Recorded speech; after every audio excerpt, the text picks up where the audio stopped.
Hello students, very good morning to all. Hope you are doing well. So students, basically you can see here today we are going to discuss our first video lecture of the chapter which is written here, Getting to Know Plants. Okay, so the same chapter we have discussed on our Google Meet classes, and now we are going to discuss in our video lectures also. So just have a look students that what we are going to read in this chapter. So basically students, in this chapter we are going to read about a few terms, or we are going to learn about few terms that first of all that plants around us. Okay, we will see or we will read in this chapter that what are the kinds of plants that are around us. Okay, second thing, classification of flowering plants. Okay, how do we classify the flowering plants? That things also we are going to discuss. Parts of a plant, that means how many parts are there in a plant, your root system and your shoot systems. Okay, so basically students, these are the things that we are going to discuss in this chapter. Okay, so let us start with the introduction portion of the chapter. So just have a look.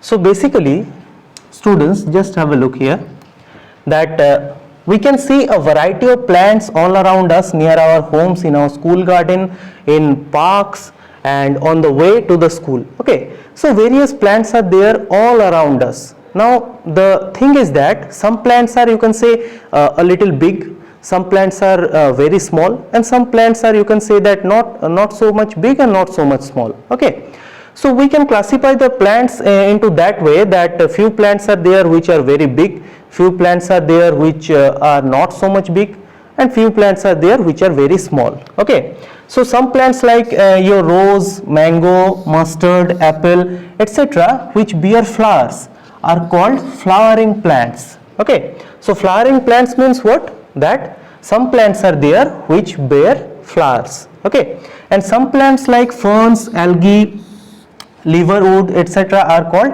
non-flowering plants. Non-flowering plants means what? That the plants doesn't bear flowers. Okay, so very simple, we can categorize into two parts our plants. First of all as flowering plants, and second as non-flowering plants. Okay, examples are there, so just try to remember the very familiar example. You can say rose, mango, okay, apple. These are very common examples, and in case of non-flowering plants such as ferns and algae, these two are very common examples. So just try to recall or try to remember these two examples. Okay, these are very common things. Okay, now you can see here that pictures are also given. This is the picture of rose plant. Okay, you can see apple. Okay, these two are flowering plants. Okay, now non-flowering plants such as ferns and liverwoods, you can see here the pictures. Okay, so this is one kind of classification that we have read. Okay, so very easy one, two kinds we can simply remember. Now let us move to the next part of the chapter, classification of flowering plants. Okay, so we have known that what do you mean by flowering plants. Now let us discuss the classification of flowering plants. How do we classify the flowering plants? Now very simple, first of all, if you see the structure and size, okay, this is our first point, that by seeing the structure and size we can classify our plants into three parts, and these three parts are very familiar, very common to you, such as first one is our herbs, second one is shrubs, and third one is trees. Okay, now let us discuss that what are the common characteristics or what are the basic characteristics of these things such as herbs, shrubs, and trees. Okay, so let us discuss one by one. Let us discuss what does this mean and what are the characteristics of these things. Okay, so let us discuss with herbs. Okay, so basically these are small plants with soft green stems. Okay, so first point is that these herbs are very small plants with soft green stems. Okay, now next one, they do not grow more than 3 to 4 feet. Okay, so the maximum height of these herbs maybe you can say that 3 to 4 feet. in height, okay, and may not have branches. They may have branches, may not have branches, but most of the cases they may not have the branches, okay. So these are the characteristics. Let me tell you once more that these small plants with soft green stems, first point is that they have soft green stems.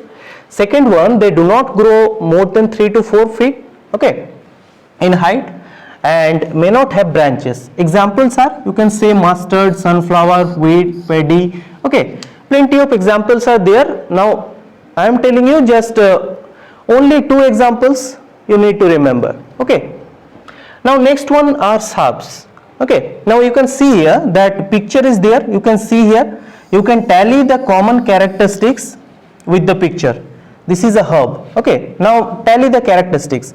You can tally the height, you can tally the stem part also, you can tally the branches, okay. So just tally these characteristics with these pictures, okay, and you will get a clear idea. Okay, next one is our shrubs, okay. So what are the characteristics of shrubs? So let us discuss one by one. They are medium size, okay.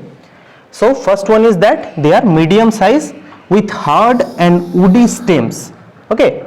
So they have hard and woody stems, and they have stems branching out near the base, okay. This is very important. They have stem branching out near the base. You can see here that if this is the base, now we can see here the branches are going like this. You can see these are the branches, okay. So branches are all over there, okay, and the stem is hard and thick. In the case of herbs, we have seen the branches are not so much hard, okay, but in the case of shrubs, the branches are harder than the herbs, okay. Now what are the examples? Examples are China rose, okay, lemon, you can, okay. So these 2-3 examples are there. Now let us discuss the trees. What are the characteristics of trees? So basically, so just tally this part also, okay, and now you can see here the picture of a tree, and you are quite familiar with these things, okay. Now let us discuss, these plants are very tall, okay, and have hard and thick stems. Now you can see here very tall. Just compare the 3 pictures and you will get a very clear idea. Just have a look. This is a picture of a tree, okay, and just compare the heights, okay, herbs, shrubs and trees, just compare the heights of these 3, okay. So they have thick stems. These have a main trunk from which branches and leaves arise on the upper part. Now see, this is the main trunk, okay, this is the main trunk, and from here branches are there like this, okay. Just have a look, okay. So I hope you can correlate these things, okay. Next part is there, much above the ground, okay. So you can see here the branches are much above the ground. You can see here the distance, okay, you can see here the distance, okay. So there the branches are much above the ground, okay.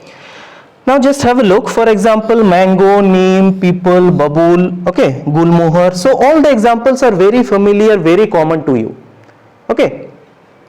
Okay, so students, so these are our structure and size based classification, okay. So let me remove all these things. So the main question that will come in your examination from this part is that you can say that the question will come like this, that differentiate between herbs, shrubs and trees, okay. So you have to remember at least 2 points with some examples, okay. Then you can easily differentiate between these 3 things, okay. Okay, so this is one part. So we have classified our flowering plants by structure and size, okay. Now let us discuss the next portion, which is that in some plants we observe that stem grow on the ground, and in other plants they need support to grow up, okay. So we can classify into 2 more terms, okay, 2 more sections, 2 more categories, okay. So let us discuss these categories one by one. So first one you can say creepers, and second one you can say climbers. So just focus on the terms creepers and climbers, okay. Now creepers means what? Just have a look. Let us discuss the characteristics. That plants with weak stems that cannot stand upright and spread on the ground are called creepers. Now just have a look at the picture. Okay, examples are pumpkin, watermelon. So just have a look. This is an example of creepers. Okay, so creeper means what are the characteristics? Let me tell you once more, that plants with weak stems that cannot stand upright, they can't stand upright like this. Okay, they goes just horizontally with the ground. Okay, so this is the creepers. Examples are very common: pumpkin, watermelon. I hope all of you have seen these plants. Okay, next thing is that climbers. Okay, climbers means what? Plants that take support on neighboring structure. Okay, neighboring structure. If they are any neighboring structure, if they are any supporting structure, so they can take support on the structures and climb up. Okay, are called climbers. Climbers means, you can see, climb means what? To climb up. Okay, one by one. So climbers means if any support is there, they can climb through the support. Okay, so for example, you can say that money plant. Okay, happy bean, pea. Okay, so these are the example. Okay, now you can say, you can see here the picture. Okay, so just have a look at the picture. If we just provide a structure, then it can easily grow up. Okay, or it can easily climb up. Okay, so students, these are the two more characteristics, two more classifications: creepers and climbers. Now questions will come from here like this, that differentiate between you can say creepers and climbers. Okay, so two characteristics you need to learn, or you need to remember with at least two examples. Okay, so I hope this thing is clear. Now let me rub all these things. Okay, now just have a look, students, that on the basis of lifespan, plants are classified into annual plants, okay, biennial plants and perennial plants. Okay, so on the basis of lifespan, that means what are the lifespan of a plant? Okay, so by seeing the lifespan, we can classify the plants into these parts. Okay, okay, let me rub all this first. Okay, so students, just have a look. One activity is there. What is the activity? So up to this we have read, what we have read up to this? We have read up to this two things. We have classified into creepers and climbers. Okay, our trees or our plants, and on the basis of size we can classify into three things such as herbs, shrubs and trees. Okay, so these are our main classifications. We have seen the examples also, we have seen the characteristics also. Okay, now let us discuss the activity. Go to your locality and look closely at the stems and branches. What you have to do, you have to just go to your surroundings and just look at the stems and branches of plants smaller than you. Okay, plants that are about your size and plants which are much taller than you. Okay, so three things you have to remember. First one is that plants smaller than you, second one is that plants that are about your size, and third one is plants which are much taller than you. So touch their stem and try to feel if they are tender or hard. Okay, so basically they are soft or hard, you have to find out. Hug the all plants to see how thick they are. Okay, so basically you have to find out that how the stems are thick. Okay, so you have to do this kind of activity. I hope all of you can do this kind of activities. Okay, now you can say the table is there. Okay, so in the table it is said that name the plant, you have to mention the height or stem, whether it is green, tender, thick or hard, you have to mention. Okay, and branches are at the base of the stem or higher of the stem. Okay, and what are the category, that means whether it is herb, shrub or tree. Okay, so I hope you can fill up the table. Okay, so this parts of the plant, students, we will discuss in our next class. Okay, thank you all.